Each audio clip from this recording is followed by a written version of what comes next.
Dad said those words during Mom's funeral, even though she had committed suicide after being betrayed by him. The harsh reality is that Mom left us without revealing the truth. Where's Mom? Asked 5-year-old Brian, gripping my hand tightly. The portrait of Mom showed her smiling warmly, but I knew how much she had suffered because of Dad. I'll never forgive him. To let go of Mom's regrets, I, at 10 years old, clenched my teeth and took a stand. Fast forward 10 years, and I've slowly cornered them into a living hell. I'm Mia, a 20-year-old nurse, living with my grandparents and 15-year-old Brian. We're a family of 4. When I was 10, Mom passed away, and Dad quickly remarried, abandoning us. The remarriage happened so fast it seemed planned while Mom was still alive. Thankfully, my maternal grandparents took Brian and me in, showering us with love and care. Even as a child, I felt grateful and guilty seeing my elderly grandparents work hard for us, and I wanted to start working to ease their burden. Maybe that's why people always said I acted mature for my age. I have a painful past that I can't forget and nightmares that still haunt me. Back when I was 10, my parents fought almost every night, filling me with anxiety about what would happen to our family. One day, I woke up to the sound of their arguing. Peeking through a slightly open door, I saw Mom tearfully pleading with Dad. You're going to see her again, aren't you? You have 2 kids, you know. Please think about the children. Enough. I'm tired of your ugly face, Dad retorted cruelly. I don't even want the kids. I'm leaving you for Nancy. Just get out. Mom, despite the harsh words, glared at Dad and retorted, if that's how you feel, fine. But you'll pay alimony and child support, and I'll take this house as part of the property division. Hearing this, Dad raised his arm to hit Mom, and I couldn't help but scream, stop. Dad looked at me, surprised, his eyes wide open, bloodshot, and terrifying. Gathering my courage, I stood in front of Mom, arms spread to protect her. I hate you, Dad. With a click of his tongue, Dad slammed the front door shut and left. Brian, startled by the yelling, had woken up and was crying. Mom hugged Brian and me, breaking down in tears but whispering in my ear, as long as I have you 2, that's all I need. I'll keep fighting, even if we divorce. But 3 days later, Mom was gone. She committed suicide by jumping from her 5th-floor condo in the middle of the night. I woke up to the sound of loud sirens from ambulances and police cars, and Mom, who was supposed to be sleeping next to me, was gone. I had a bad feeling. Mom's handwritten note on the table said, I can't leave, and it was determined that she had committed suicide. On the day of the funeral, I stroked Mom's beautifully made-up cheek as she lay in the coffin, but there was no way she would wake up, and I couldn't stop the tears from rolling down her cheek. Ma, why won't Mom wake up? I took little Brian's hand and left him in the care of our grandparent, who was crying loudly. As I walked over to sit next to Dad, I heard an incredulous murmur. This makes me feel lighter, Dad indeed said, even though it was during the funeral Mom who committed suicide after being betrayed by him. Why would he say something like that at a time like this? The photo of Mom on the memorial table showed her warm smile, but the person who pushed her to the edge was Dad. I couldn't believe that Mom, who was supposed to be strong for Brian and me, left us by taking her own life. Maybe it was my fault for saying I hated Dad. Maybe I should have helped Mom more, even though I was young and struggling. Dad had this smug grin on his face. Something's not right. There must be some hidden truth to all of this.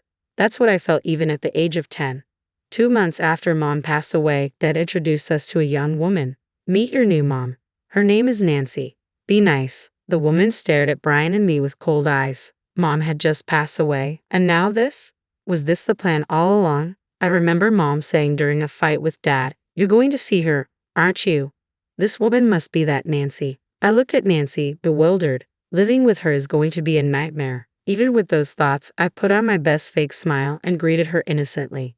I'm glad to have a kind-looking Nancy as our new mom. But you won't be living with us. You 2 are going to Grandpa's house.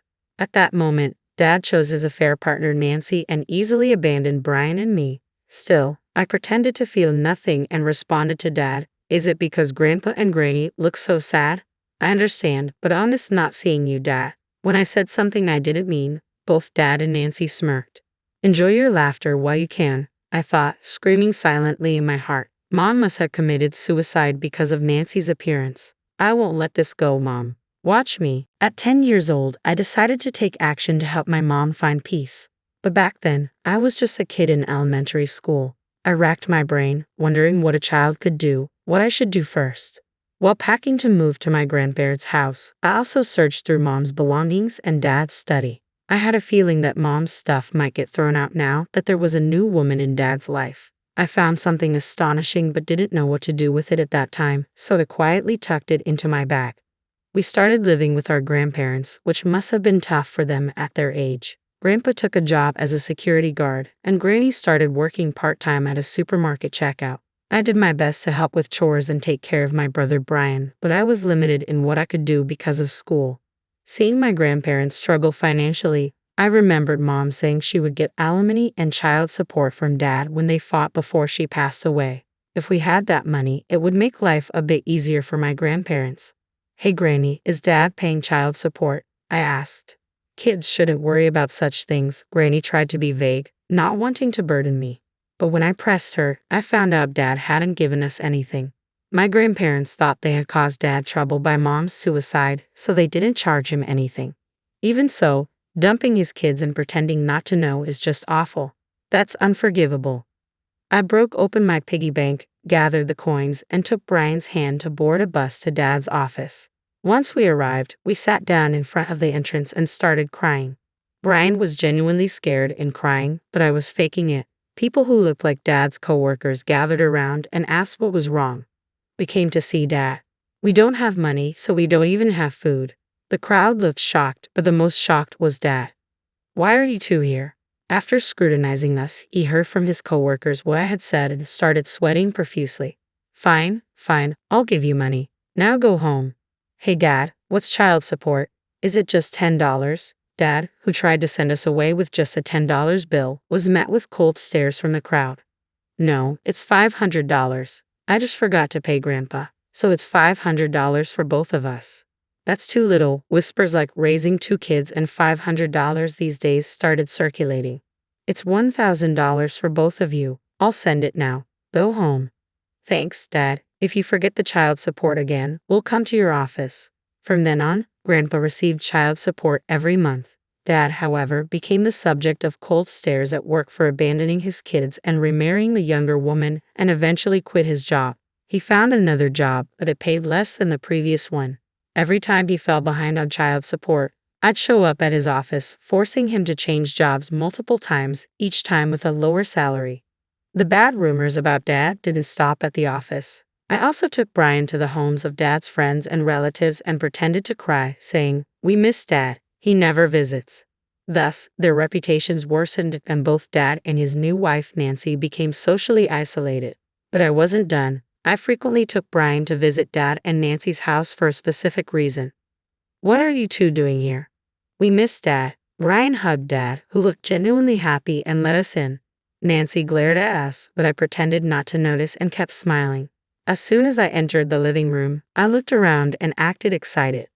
Mom used to always be here when we were kids. We were all so close. "Ah, the cup Nancy's using, that was Mom's favorite." Nancy put the cup down with a disgusted look and never used it again. We started bringing gifts for Father's Day, birthdays, and Valentine's Day. As we visited Dad regularly, the tension between him and Nancy escalated, and we could sometimes hear them arguing. That was my goal. Once, Nancy shoved me so hard I scraped my knee. I exaggeratedly cried out, "Dad, help," which led to another big fight. Time passed, and I turned 18 and graduated high school. We had received the child support Mom mentioned, but the $20,000 in alimony from the divorce was still pending. So I decided to make sure Dad kept his promise to Mom by getting that money in another way. Thanks to Dad, I graduated high school. Here's a thank you gift. Congrats on graduating. What's this? It's a picture frame with a photo of Dad and me smiling. The photo was taken by Brian just the other day. I'm touched. I'll put it right here. With that, Dad placed the photo frame next to the living room TV. "Actually, Dad, I have a favor to ask." I told him that I wanted to go to nursing school after high school and needed $20,000 for it. "I want to become a nurse. I think it would be helpful when it's time to take care of our family." I was thinking of our grandparents.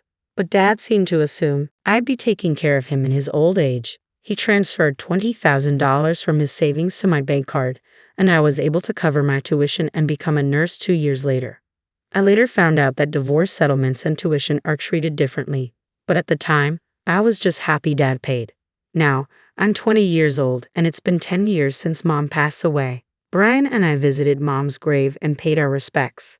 Mom, it's been a long wait, but the day to let go of your regrets has finally come. Watch over us, I said. Brian, standing next to me, nodded in agreement.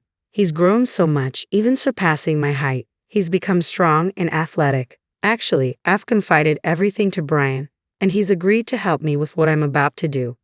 We arrived at Dad's house, where we had spent many years. Dad greeted us warmly, but we were emotionless. Dad chatted away even though we hadn't asked him anything. Actually, I divorced Nancy after all the fights, but I have you guys. Let's live together in this house again, Dad said. Did he really think we'd be happy about this? But I knew about Dad's divorce because I orchestrated it. I've been waiting for this moment. Who are you, Mia? What are you talking about? Dad asked, confused. You took away our precious mom's life. I've never considered you my dad. For the past 10 years, I've been patient just to let go of Mom's regrets, I said. Dad never expected this attitude from me. His face turned pale, and his lips trembled. Your mom committed suicide. Are you trying to say it's my fault? I think there was also a suicide note that said, I can't leave, huh? Dad stammered. This is part of that letter. I pulled out a letter that I had found in Dad's study when I was a kid and had kept tucked away ever since.